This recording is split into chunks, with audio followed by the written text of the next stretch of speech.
comment manger efficacement lorsqu'on vit seul. Et oui, j'ai bien dit manger efficacement et non pas manger sainement autre chose.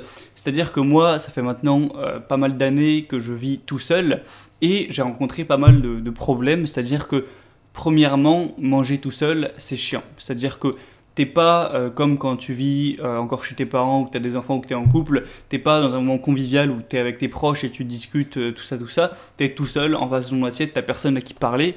Alors à la limite tu peux regarder une vidéo YouTube, écouter de la musique ou peut-être regarder la télé, ce que je conseille pas, mais t'es tout seul, c'est assez chiant, tu passes pas les meilleurs moments de ta vie à bouffer comme ça tout seul dans le calme quoi.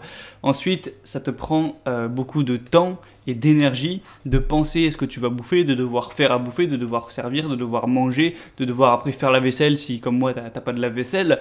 Et au final, voilà, c'est quelque chose qui peut te bouffer par jour pas mal de temps, pas mal d'énergie. Et si t'es quelqu'un, j'imagine, puisque tu es sur ma chaîne, qui s'intéresse pas mal à progresser sur soi-même, à optimiser son temps, à être productif, à progresser dans sa vie et à accomplir ses objectifs, t'as pas envie de perdre 3 heures par jour à réfléchir à ce que tu vas bouffer, à le faire, à le manger et derrière à devoir faire la vaisselle 3 heures par jour. Donc aujourd'hui, je vais un petit peu analyser, t'expliquer tout ce que j'ai pu analyser ces dernières années pour optimiser ce temps de faire à bouffer, de bouffer tout ça pour que ça soit optimisé et pour, comme j'ai dit, manger efficacement. Donc voilà, peut-être que toi tu vis seul de la même manière que moi, peut-être que tu vis plus chez tes parents ou alors que t'es pas non plus en couple, t'es pas non plus marié avec des enfants ou je sais pas quoi, donc tu vis seul et voilà, peut-être que ça te fait chier parce que tu t'emmerdes pendant tes repas, ça te prend beaucoup de temps de faire la vaisselle si t'as pas de lave-vaisselle, de faire bouffer tout ça et donc ça va sûrement t'intéresser à ce que je vais raconter, en tout cas c'est ce que j'espère. Donc la première chose dont on va parler, et oui attends, avant de commencer je tiens à le préciser, cette vidéo sera un podcast, tu l'auras remarqué, je vais pas me montrer aujourd'hui parce que je sais pas, j'avais envie de faire la vidéo en podcast, ça n'a pas vraiment l'intérêt, mais voilà, tu peux écouter ça du coup, je sais pas moi, en conduisant, en bouffant justement, ça tomberait sous le sens, ou en faisant tes courses, ou en marchant dans la rue, enfin tu vois ce que je veux dire, je sais pas si ça t'arrive de souvent écouter des podcasts, mais bref. Donc la première chose dont on va parler, c'est le nombre de repas par jour. C'est-à-dire qu'il y a beaucoup de gens, je pense la majorité des gens, prennent 3 ou 4 repas par jour. C'est-à-dire qu'ils prennent le petit déjeuner, donc on va dire à peut-être 8h du mat. Ensuite, ils prennent le déjeuner, donc à midi. Ensuite, ils prennent une espèce de goûter à 16-17h. Et ensuite, ils dînent à 20h, 21h. Et moi j'ai aussi fait comme ça quand j'étais plus jeune, c'était ça, je prenais 4 repas par jour, 4 assez petits repas par jour, c'était pas des repas de monstres. Et j'ai vite compris qu'au final, ce qui importait dans une alimentation, c'est pas le nombre de repas par jour. Que tu prennes un repas par jour ou alors 10 repas par jour, on s'en fout. Ce qui compte, c'est surtout ce que tu ingères et le nombre de calories. Peu importe en combien de fois tu les prends. Et du coup, la première chose que tu vas faire pour être plus efficace et pour perdre moins de temps, c'est de manger moins de repas par jour. Si aujourd'hui tu en manges 4, tu vas réduire à 3, à 2 ou voire si tu es un peu extrême, 1 repas par jour. Moi aujourd'hui j'en mange 2. Ou 3, ça dépend.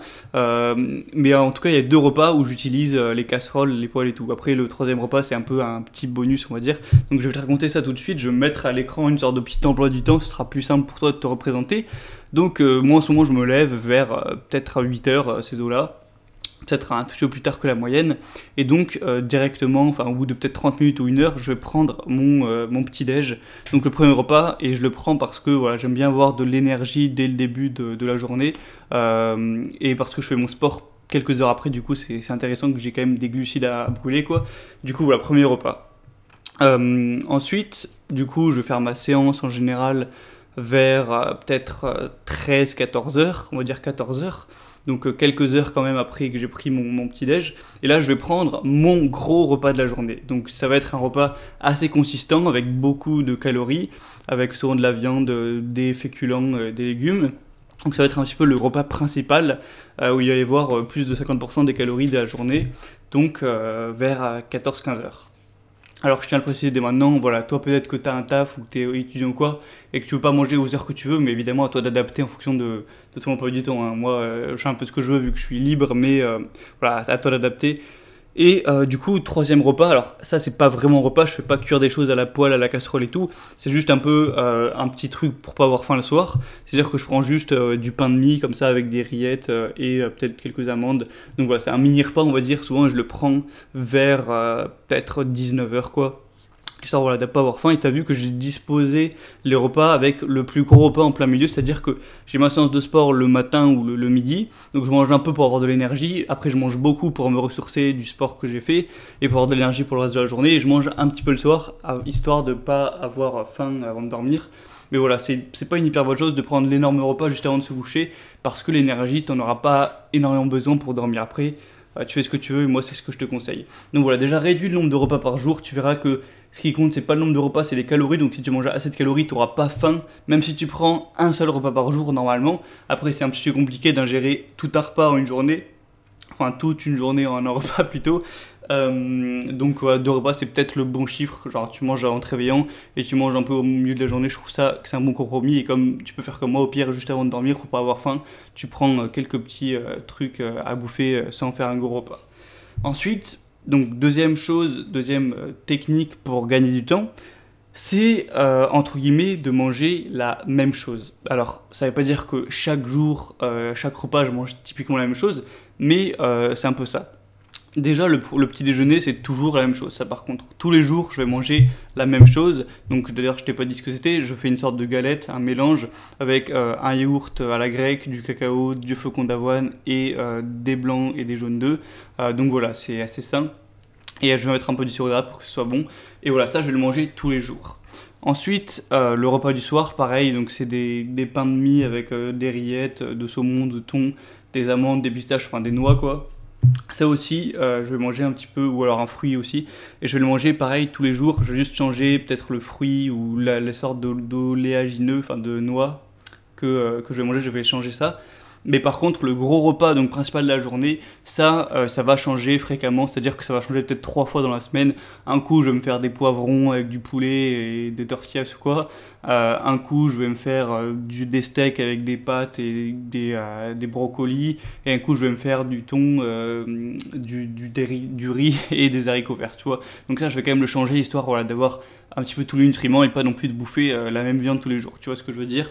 Mais sinon, t'es pas obligé de changer extrêmement tous les jours, tous les trucs différents. L'essentiel, c'est que t'aies tous les nutriments chaque semaine pour ton corps. Donc, faut varier un minimum, mais pas la peine de varier comme un malade. Tout ce qu'il te faut, c'est d'avoir voilà, les oméga 3, les protéines, les vitamines, tout ça. Pas la peine d'aller prendre ça de 10 000 manières différentes. Tu vois, ça te fera gagner du temps. Et j'y reviendrai à la fin de la vidéo. Et enfin, je vais revenir même tout de suite. Et du coup, le final de tout ça, c'est d'avoir des habitudes, des process, c'est-à-dire que le fait de manger à peu près toutes les choses toutes les semaines, donc même si tu vas changer, tu vas quand même prendre les mêmes choses toutes les semaines, le fait de manger toujours aux mêmes heures chaque jour, tout ça, eh bien, ça va devenir complètement des habitudes. Déjà, tu n'auras absolument plus à penser à ce que tu vas manger, puisque tu vas un petit peu faire la répétition toutes les semaines. Donc voilà, tu sauras que, je sais pas moi, le lundi, mardi, tu vas faire des poivrons, le vendredi, samedi, tu vas manger des steaks, enfin voilà, tu vois. Tu vas un petit peu faire des process, donc quand tu vas faire les courses, ça va être mécanique, ça va aller vite aussi, je n'en ai pas parlé, mais aussi faire les courses qui peut prendre du temps. Ensuite, quand tu feras à bouffer, vu que ce sera toujours la même chose, tu n'auras pas... Après, si tu aimes cuisiner, c'est peut-être pas fait pour toi cette vidéo, hein, mais tu n'auras pas à te prendre la tête, tu seras une habitude, ce sera mécanique. Moi, je te dis que la galette que je fais le matin, ça fait 2-3 ans que je fais la même chose tous les matins, t'inquiète pas que ça va vite. Hein. Oula, j'ai un truc Discord qui a pop. Donc voilà, ça va hyper vite, c'est hyper mécanique et c'est efficace, quoi. Donc tu n'auras pas de perte de temps à faire à bouffer. Donc après, bah, manger, je te dis pas de manger à 1000 à l'heure, mais voilà, tu vas manger normal. Et ensuite, la vaisselle, elle sera moindre, étant donné que tu n'auras que 2 repas. Donc en théorie, ça va faire peut-être 2 poêles ou 2 poêles, une casserole, tu vois. Donc la vaisselle, ça va aller assez vite, plutôt que si tu fais 3 repas, bordel, bah, ça va te prendre beaucoup de vaisselle à faire le soir. Donc c'est assez intéressant. Il y en a d'autres qui ont les techniques du genre manger avec ton papier, manger des plateaux préparés. Ça fait peut-être gagner encore plus de temps, je l'accorde, mais tu vas manger de la merde. Et moi, mon but, c'est pas de te faire manger de la merde, au contraire, tu me connais, tu sais que moi, je suis à fond dans manger sainement. Et ce que je te présente aujourd'hui, c'est comment manger efficacement, mais tout en mangeant sainement. Je vais pas te dire d'acheter du McDo, d'acheter des raviolis et de les bouffer froids dans la conserve pour pas faire de vaisselle avec des couverts en plastoc. Le but, c'est pas vraiment ça. Le but, c'est d'avoir les avantages de manger sainement et les avantages de manger efficacement. Donc voilà, c'était un petit peu mon expérience. J'espère que ça aura pu, voilà, j'espère que tu pourras faire les mêmes choses. Donc voilà, limiter le nombre de repas, essayer de manger plus ou moins la même chose. Après, tu vas surtout pas t'empêcher de te faire plaisir et tout, hein. C'est juste que de base, en général, dans ton alimentation du quotidien, tu manges plus ou moins les mêmes aliments de base. Ça veut pas dire que t'as pas le droit de te faire plaisir ou de te faire de la cuisine ou quoi. Même moi, ça m'arrive de me faire des petites recettes que je vois sur internet, tu vois. Et aussi d'avoir des habitudes, des process. Donc de manger aux mêmes heures, tout ça, t'auras moins à réfléchir, moins à te poser des questions. Ça partira un peu tout seul et ça te prendra en tout cas plus aucune énergie mentale, étant donné que ce sera complètement des habitudes ancrées dans ton cerveau. Donc voilà, j'espère que du coup tu pourras te servir de tout le temps que ça dégage dans ta journée pour faire des choses productives, pour avancer vers tes objectifs voilà. Et voilà, faut soutenir un petit peu entre personnes qui vivent toutes seules pour bien progresser, pour bien avancer. Si tu veux aller plus loin, si tu veux plus de mon contenu, tu peux rejoindre le message. C'est des emails que j'envoie aux personnes abonnées tous les dimanches matins. J'appelle ça aussi les mails du dimanche, où je vais te parler de plein de choses, donc de développement personnel, donc comment être plus motivé, comment atteindre ses objectifs, comment avoir plus de discipline. Je vais te raconter des anecdotes sur moi, des trucs. On va avoir des discussions sur des sujets. Enfin, en gros, c'est un petit peu comme sur les vidéos, mais c'est du contenu supplémentaire par email. Donc c'est gratuit. Si tu veux t'inscrire et recevoir ça, tu as juste à cliquer sur le premier lien dans la description, à rentrer ton prénom, ton email, et voilà, tu recevras ça tous les dimanches. C'est automatique. Et c'est aussi libre, hein. Si jamais tu veux t'inscrire, tu les inscris comme tu veux. Par exemple, dimanche dernier, on a parlé des films les plus intéressants au niveau philosophique. Enfin voilà, je te parle de petits trucs. Certaines choses aussi que je peux pas vraiment parler librement sur YouTube, étant donné que c'est quand même public. Là où moi c'est vraiment privé, je dis vraiment ce que je veux, il n'y a aucune censure ou quoi. Donc voilà, si tu veux rejoindre ça, le lien est dans la description. Et sinon, on se retrouve prochainement pour d'autres contenus. Voilà, j'espère que ça te fera gagner pas mal de temps, d'énergie par jour. Je te dis à la prochaine et ciao.